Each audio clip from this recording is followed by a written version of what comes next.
Even in the coldest region of the world, life can still flourish. What was once a humble fishing hut has now blossomed into a thriving settlement. Our walls may be nothing more than fragile ice, but most raiders don't seem to notice, and more importantly, it keeps the oppressive cold at bay. But it's not the strength of our walls that define us, it's what they represent. Security, warmth, and a hope for the future. And luckily for us, we have great people to construct these icy barriers. Kat's grown into quite the builder herself. Look how masterfully she builds these ice walls, enhancing the security of our people. Man, we've really come far. What was once a little speck on an iceberg has now grown into a massive structure. Now we look like a shady pharmaceutical lab, experimenting with impunity up here in the Arctic. So while we're waiting to get more steel, I went ahead and built some of these icy planters. The growth rate isn't as good as the hydroponics basins, but they're still useful in this situation. This might not be the most efficient setup, but I think it looks cool. And since winter's around the corner, I've decided to build a roof over the outside plaza area thing we have going on here. Think of it kind of like hibernation. We'll put a roof on during the winter and take it off during the warmer months. We'll need to test it out. There's this little open strip in the ceiling still, so I'll need to create some wall supports in the middle. But we'll need something in the pond as well for this last little spot. And you know what we'll do? That's right. We're going to build some pontoon bridges, just like I used in the Stranded video. Or as I like to call them, raft bridges. And there's the first raft bridge. Oh man, brings back a lot of memories. And Kat will finish building a post out here to support the center of the roof. Great. There we go. That looks nice. Alright, now we got more mechs attacking. There's been so many assaults on us, it's just starting to become a footnote at this point. It feels more secure here than it ever has, but in truth, we really don't have much in the way of defense outside of these 3 icy traps and the weapons that we carry. So we'll need to be careful. I could make more traps out of our ice, but they don't really do any damage at all. They act more as minor obstacles than anything else. And even O is arming herself, just in case. We gotta start her young. The mechs have begun their assault. I've already sent Ayla and Finn out ahead. Ayla has a hunting rifle, so she should be able to keep a safe distance and get a couple shots off. And unfortunately, she missed every single shot. Alright, we'll have her retreat back into the corridor with the fellas here, and hopefully bait the robots into the traps. Finn's going to take a couple shots with his plasma SMG, and he just keeps missing 2. Alright, both of you just get back inside. You literally contributed nothing. Icecubone will remain out here to guard the rear. The leader always protects his people. Okay, he's dragging one in, and but there you go. You see that, everyone? That's how you kill mechs. He knocked the plasteel right out of it. Damn, Finn just got dropped. Crap, Creep is down too. Oh hey, of course. Our very last trap comes in handy. Alright, let's assess things quick. Finn should be fine, he's got 8 hours to live. And Reaper, alright, Reaper only has 2 hours. Flossie, where's Flossie? We need field surgery. Okay, Flossie is getting fired on. She's in a very precarious situation, but we need to risk it in order to save Reaper. Go, Icecubone. Protect your wife. Yes. Alright, wow, that was intense. Okay, let's check on Icecubone quick. And, oh, okay, he's fine. He got shot in the head a little bit, but it's barely a scratch. Let's also get a status report on Reaper here. He now has 6 hours to live. Flossie has come up big for us once again. We'll just transport him to a bed and treat his wounds. And just a few minutes after saving a man's life in the middle of a gunfight, Flossie's back in the study room teaching O some social skills. The examples so far are scimitars and naughty words. Oh, that's good. That's too good. It seems our woolly bats aren't as woolly as I thought. Turns out they can endure insane heat temperatures, but they're not so great in the cold. Alright, so we're going to need to get these guys somewhere warm. The generator room here seems like a decent spot. It's dark and much warmer than the outdoors thanks to the heat from the biofuel generator. So yeah, that'll be a decent spot. Yeah, see, that's better. Their wounds are already healing. We can move them outside later on the year when it's not in the negative 40s. Oh yeah, and turns out the western area does not make for a great room. It actually got a lot colder inside than it was outside. so I decided to open it back up and give them some much needed exposure to the sun. And another migration of penguins is passing by, giving us an opportunity to tame some of these adorable birds. Flossie and Icecubone will each give it a shot. Nice.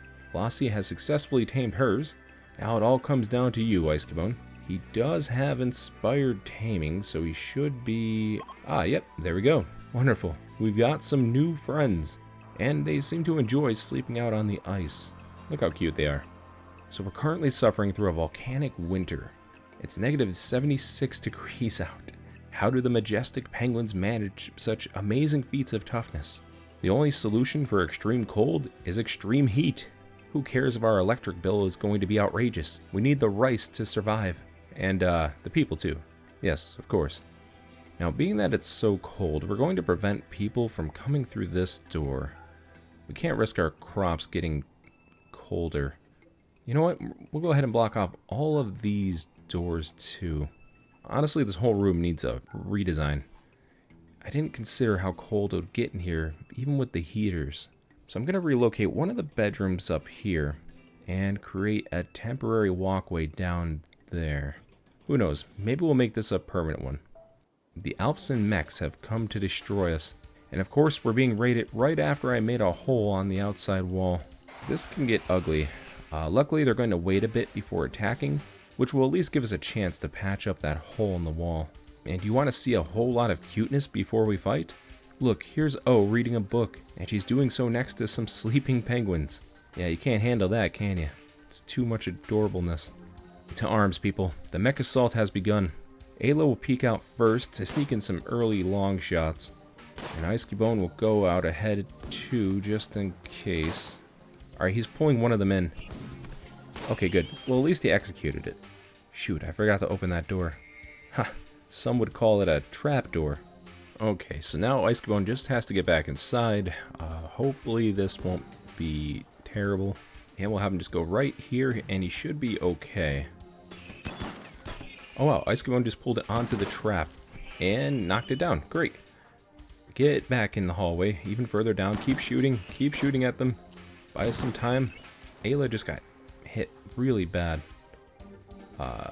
Let's go ahead and get you in the growing room. Run in the growing room.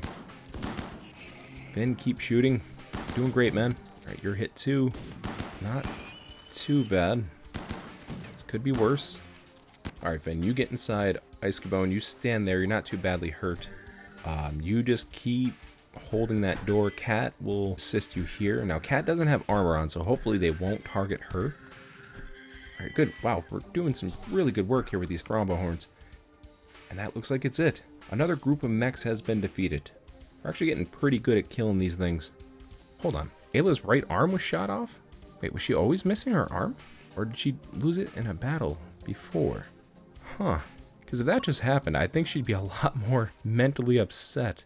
We'll have to get her like a bionic arm or something like that at some point. So I went ahead and started redesigning most of the base yet again. I have it kind of planned out in my head. So down here will be the entrance into the complex. And this big area down here will be used for like a kitchen and fridge combination type of room. And this space will be used for additional storage or something like that. I haven't figured that part out. But this smaller area, the former bedroom, we're going to turn into a dining room or some kind of guest room or something like that. And we even managed to keep the stream flowing between the buildings in a kind of cool way. I love the natural aesthetic of it all. Really starting to take on an ice fortress type of vibe. I really like that. With all this change going on, Kat felt the need to visit Tony's grave.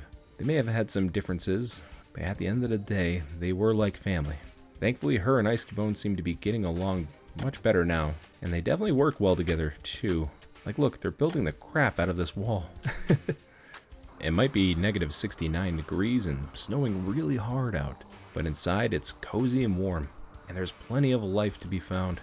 We'll add some pontoon bridges here, too, so we can build walls on them. Or maybe we'll keep it like that. That kind of looks like a cool little fishing pier or something. And even with just one arm, Ayla is still an amazing farmer. Her and Finn have both turned out to be great colonists. They add a lot to our group in terms of utility, even though they're not good fighters. And some more robots have arrived to fight us, as is the norm around here. But that's good news because we're actually starting to run short on steel, so well, this would be a great way for us to get some more. And maybe they'll come down here so we could try out our new entryway. And the mechs are funneling right down here over the sandbags as planned, and we're just destroying them. They're destroying us too, though, to be fair. This is a vicious battle. Look at all this. Alright, we gotta get the penguin out of there. Why is the penguin there? They just cut out Ayla's eye. Her left eye. Oh, God. Alright, we really need to get her some help. Okay, Ayla, just lie down right here. Don't worry, it's not that bad. Just a scratch. And she's literally giving up so much for our colony. What makes it worse is that she hardly seems bothered by her horrible injuries.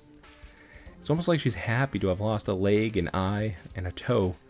She did it for the cause, man. She did it for the cause. Some new traders have arrived. I'm sure they won't stay long with this current weather, but still, we can at least sell some of our junk, and what we really need right now is medicine. Yeah, see, they're already leaving. Roxos is in bad shape here.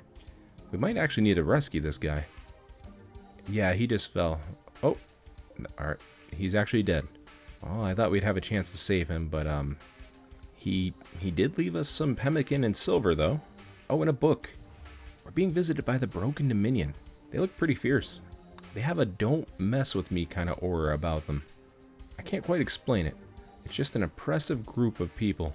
And Flossie will gift them all of her gold. It isn't much, but it feels like more of a burden than anything. Oh hey, and Flossie was just given the title of freeholder. Oh, these people must really like gold. Finn is our official tailor. He just made a parka with some of the bat wool, and I gotta say, these things are incredible. This parka is poor quality, and it still gives 97 cold protection. Just keep doing that, Finn. Everyone likes it when you make your warm parkas. And I think that's where we're gonna end today's video. For a while there, it felt like we were crawling, but now our colony is off and running. I want to thank you for being my bat wool parka on a cold winter's day. The next video is coming soon, so hopefully I'll see you there. Until then, I'm Lore Harbor. Take care, my friends.